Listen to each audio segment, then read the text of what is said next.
So 7 degree of freedom will be a new model in AxisVM X6, which will be available for purchase as an add-on module for the basic analysis package. The module itself will provide a new type of line element besides the existing 1 degree of freedom truss element, the general 6 degrees of freedom beam element, and besides the rib element. And this 7 degrees of freedom element can also be used in the global modeling and in the global analysis of our structures. The 7th degree of freedom, the additional 7th degree of freedom compared to the 6 degrees of freedom beam elements, 3 translational and 3 rotational degrees of freedom, is the warping. So the 7th degree of freedom is the warping.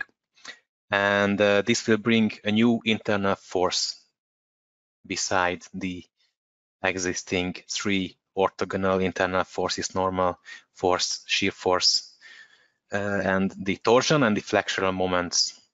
And this will be the bimoment. So the representation in internal forces of the warping is the bimoment. We will talk about that later. What the 7 degrees of freedom module will be good for, we especially advise this module for modeling of thin-walled members, generally speaking steel members, where the warping of the cross-section is of high importance in the behavior.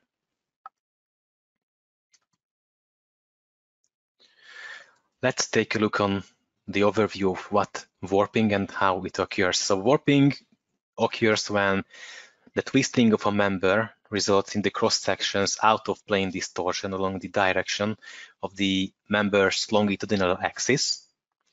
And this behavior can be represented with the warping moment or bimoment as a pair of equal and opposite bending moments acting on the flanges. Like in the bottom right picture, you see that this bimoment is represented with the equal and opposite bending moments on the flanges. Members of closed sections, such as hollow sections or circular cross sections, will remain in plane under twisting, but generally all open cross sections are affected with warping. Why it is important? Warping has a significant effect in the in-plane distortion of the cross section if it is restrained, since it severely affects the stress distribution. Fork support, for example, is a type of support which restrains warping. And the other important thing, that warping also has significant effect on the stability behavior. So if the warping is restrained, we will have additional stresses which needs to be taken into consideration.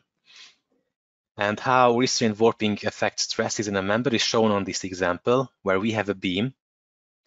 On this beam, we have an applied twisting moment at the center, and both ends of the beam are restrained against warping. Checking the beam from top view, you can see that the level of twist changes along the member, and this results in elongation on the edges of the edges. And this elongation induces normal stresses, sigma omega, and this normal stress is compensated by the shear stresses, which is tau omega.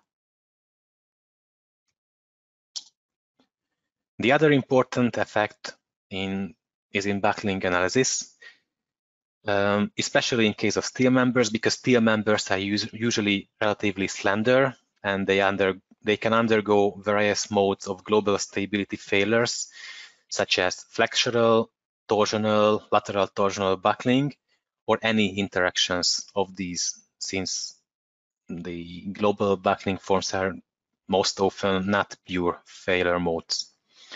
And since the geometric stiffness matrix of the 6 degrees of freedom elements neglects the interaction between the bending and torsion and the effect of axial stress resultant on torsion or the Wagner effect, The traditional 6 degrees of freedom element cannot take into consideration specific modes of backlink failure, such as torsional modes and lateral torsional backlink modes and the interactions, which can be computed using the 7 degrees of freedom element.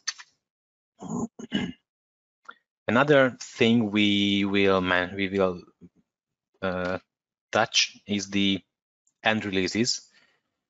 So, like any other internal force, bimoment, the 7 degree of freedom internal force component is transferred through the members from one end of the member to the beginning of the other member. This translation can be controlled by the warping release, and it has 3 options in Axis. The first is the fixed option. This is the default state, and in this case, translation will be performed just like in the case of any other internal forces. The other option is the free, which means that the warping is not restrained on the end of the beam. Imagine a beam to column connection where only the web of the beam is connected to the column with a connection plate. So the flanges of the beam are free to rotate due to the warping effect. And the other thing is the semi-rigid. The third option is a semi-rigid setting, with which different kind of joint type behaviors can be represented through a dedicated coefficient, which is WF in Axis. And the mechanical meaning behind this warping transmission coefficient is that certain type of connections show different behavior when they transfer torsion effect from one end of a member to another. In case of a diagonal topology, if we imagine a frame with a diagonal topology of frame corner, the beam, and in this case the beam and the column is connected through a diagonally placed connection plate. In this case, we can consider the transfer of the warping effect as a complete direct transfer. We will see in the example later that what is the behavior of this kind of joint if it undergoes to warping. The other main topology is the box topology. In this case, the flanges of the beam and the column are elongated to the opposite members' flanges, forming this box type corner zone. And in this case, in this box type topology, the warping transfer can be considered as a complete inverse, and in this case the coefficient for it is -1. And the third option is the box diagonal, and this topology is the combination of the two, so the diagonal and the box type, and it can be considered as a rigid connection for warping. So this was briefly the high-level overview of the function. Let me share my screen with a video showing these functions in action.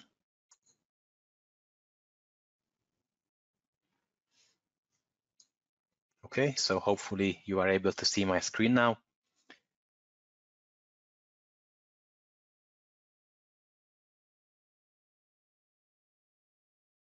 Okay, so we will start by defining two beam members from scratch. The first one will be a 6 degrees of freedom, and the second one will be a 7 degrees of freedom element. And 7 degrees of freedom element can be defined by ticking the checkbox on the definition dialog. As you can see, the representation is different.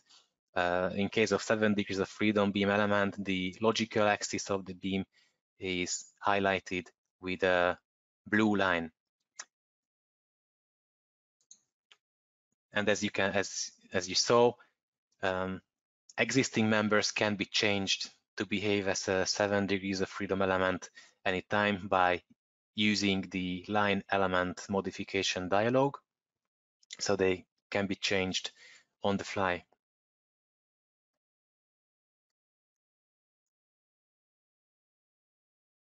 We will apply some completely rigid warping restraint supports on the ends of the beams, and we will also apply a torsion, a twist for the middle sections.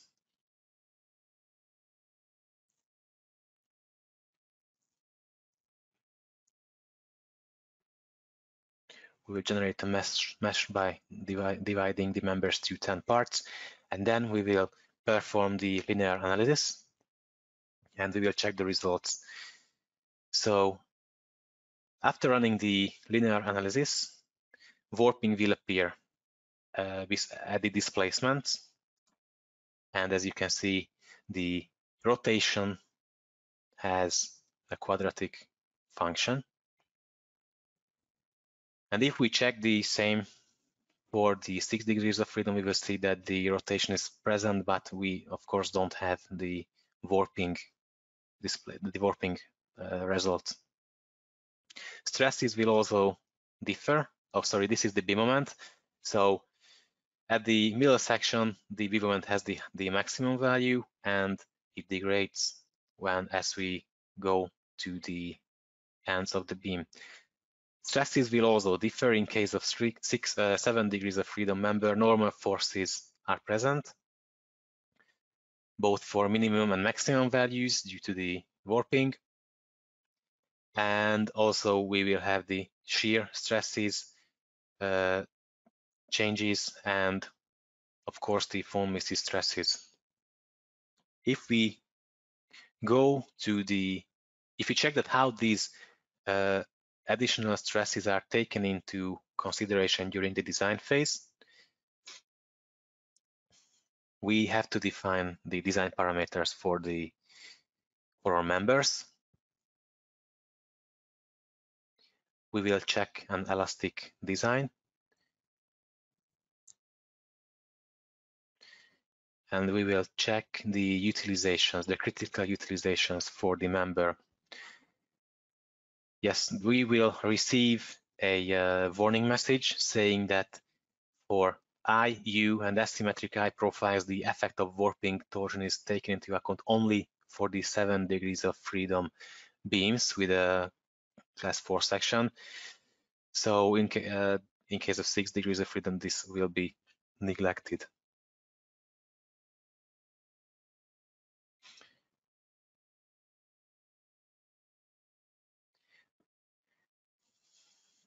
Opening up the design calculations, you can see that how the bimoment is taken into account for the von Mises stress calculation, and in this case, the result is a 111% utilization.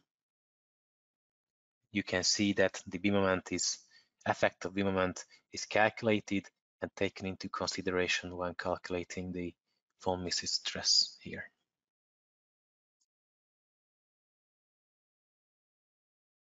If we neglect this effect by opening up the 6 degrees of freedom element, you see that we have a 20% lower utilization rate due to the fact that the effect of bimoment is not taken into consideration.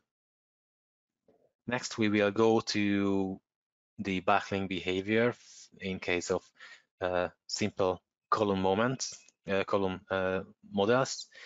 And the difference between these models, that on the left side, both columns are created using 6 degrees of freedom elements, and on the right side, both columns created with 7 degrees of freedom.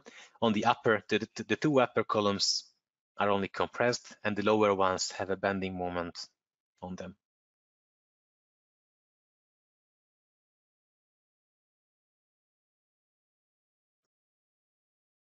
So if we go to the backlink results, we will see that the first backlink shape is a flexural backlink of the 7 degrees of freedom element. It is a backlink around the weak axis of the member, and we have the same pair of this behavior in the 6 degrees of freedom element.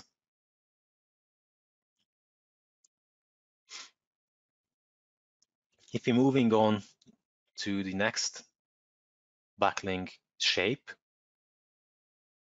which is mode 4, it is represented on the 7 degrees of freedom column due to bending.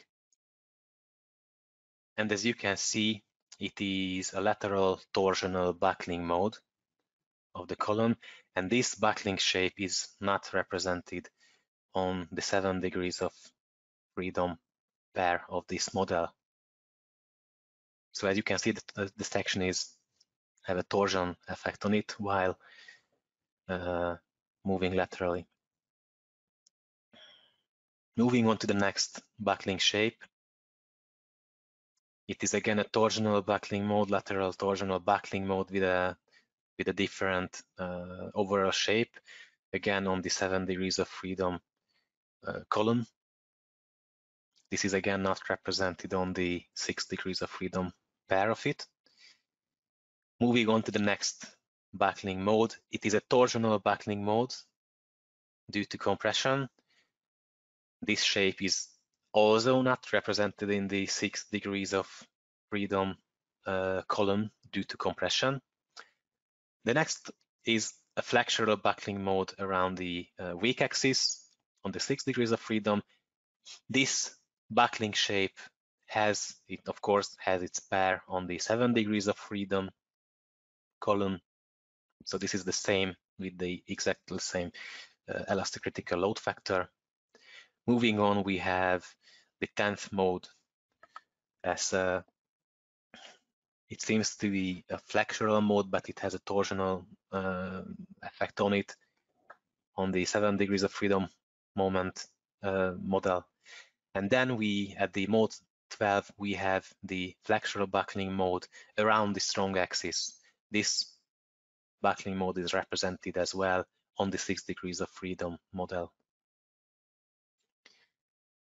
So as you can see, flexural backlink modes are represented in 6 degrees of freedom moments, 6 degrees of freedom elements, while lateral and torsional backlink modes are neglected in 6 degrees of freedom elements, and they are only represented in the 7 degrees of freedom model.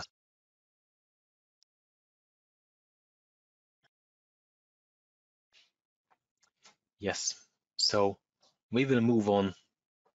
Yeah, we will check the last backlink shape. So this is the idea behind it. Moving on to the next model which is a steel frame, which has tapered columns and beams. As you can see, they are uniform. They have a uniform offset added, and they have a variable cross section with an I300 and the 500 I sections. We have lateral Y directional supports modeling the purlins, as well as we have loadings applied on the top flange of the beams. These eccentricities will take a crucial role when we are checking the backlink behavior of the structure. So first, if we check on the backlink shapes after running the backlink analysis,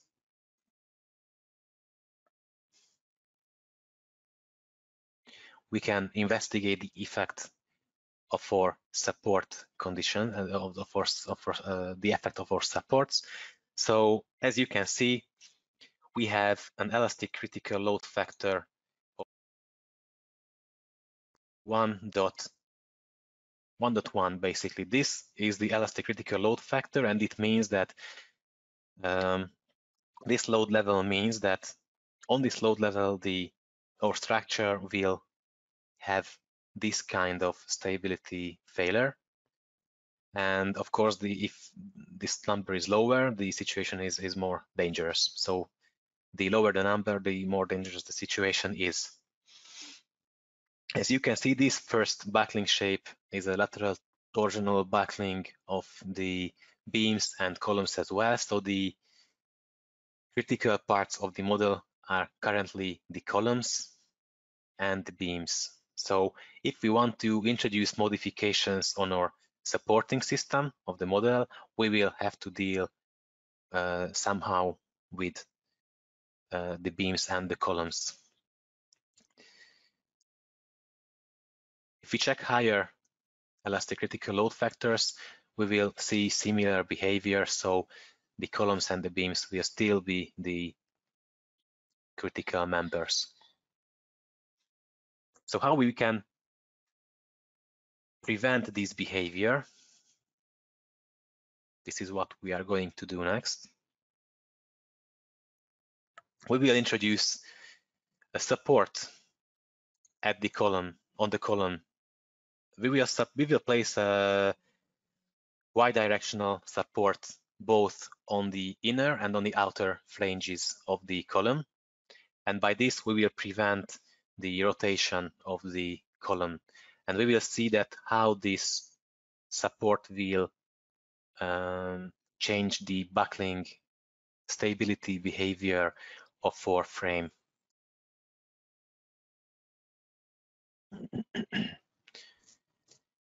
So as you can see, the first critical load factor is 1.76, and now the dominant members are the beams, which moves out of the plane. So this is a lateral mode, and yes, this is basically the critical member. As you can see, the columns are no longer critical in this form, in the lowest elastic critical load factor form, due to the newly introduced lateral supports of the flanges of the columns.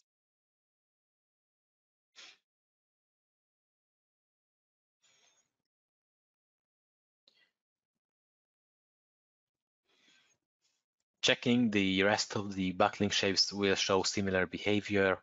In general, the beams are the critical part of the model now. Not only supports can have effect on the backlink behavior, but in this next detour, let's say, we will move the loadings to the bottom flange, and we will check that how the position of the load will have an effect on the backlink behavior. So applying the line loads to the bottom flange, the first backlink mode should have a higher critical load factor. So as you can see, the first relevant backlink mode is 2.1. So basically, it stabilized a bit our structure. Of course, this is just an example. This is not a real scenario.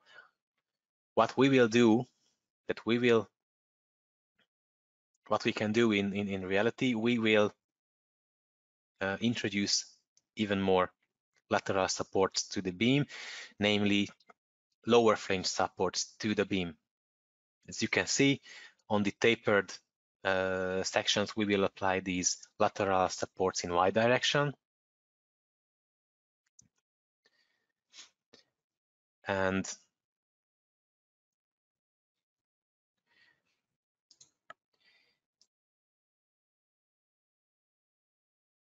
as you can see, currently, this change in the support topology changed the behavior significantly. It raised the lowest elastic critical load factor up to 2.8. And now in this higher load level, the critical member, it seems to be the column.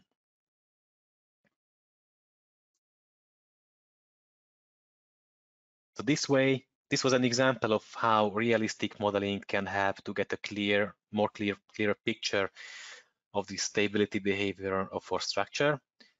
All of the backlink forms were some sort of interactions of pure backlink forms, and these backlink forms would not have been able to compute with 6 degrees of freedom.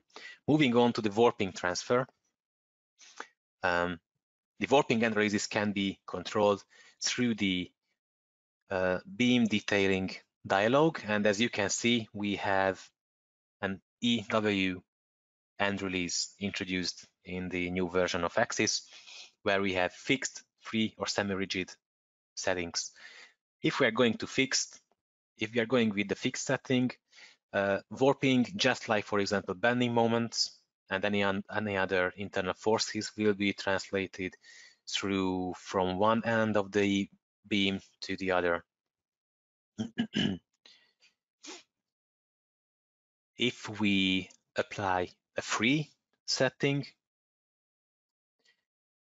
and if we define the beam ends as warping free,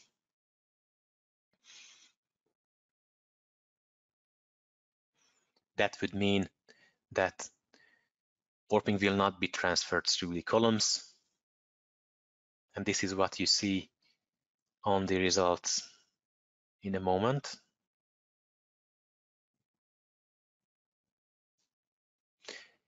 Yes, so warping, the bimoment is not transferred to the columns. If we want to model the different joint types, so the diagonal and the box type of joints, we will use the semi-rigid option. And by using that, we will have the option to set the WF warping transfer coefficient for this warping release. And first, we will create a restraint modeling the diagonal mode. So the first one on the list. If we have created a plate model where we have applied with two oppositely acting nodal force as modeling the warping effect. And as you can see, if you're running the backlink analysis and creating an animation for it, you will see that this diagonal type of joint transfers the warping, so the beam and the column rotation, they are rotating in the same direction. If we create a box type of joint and introducing the beam moments on the column and performing the backlink analysis, what we will see that the column and the beam are rotating in the opposite direction, and this is the effect what can be taken into account with this warping transfer coefficient. And on the left side of our screen, we will apply this semi-rigid setting accordingly. So first, the left side will use a diagonal setting with a warping transfer coefficient of 1. And on the right side, we will use the box type setting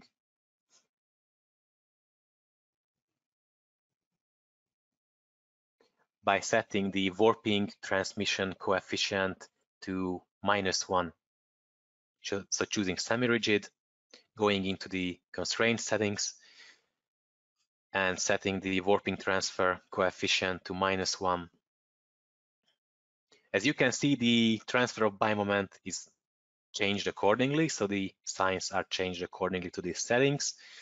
And running the backlink analysis, you can see that the rotation in diagonal case, the beam and the column rotation is the same.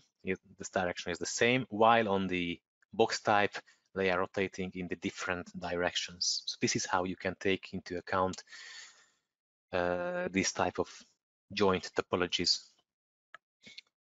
So this was my presentation about the use of the 7 degrees of freedom beam element. And now let's see if we have some questions.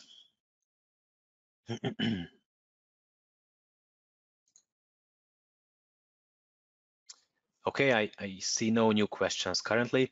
If you will have some, just feel free to type them or email us and we will answer them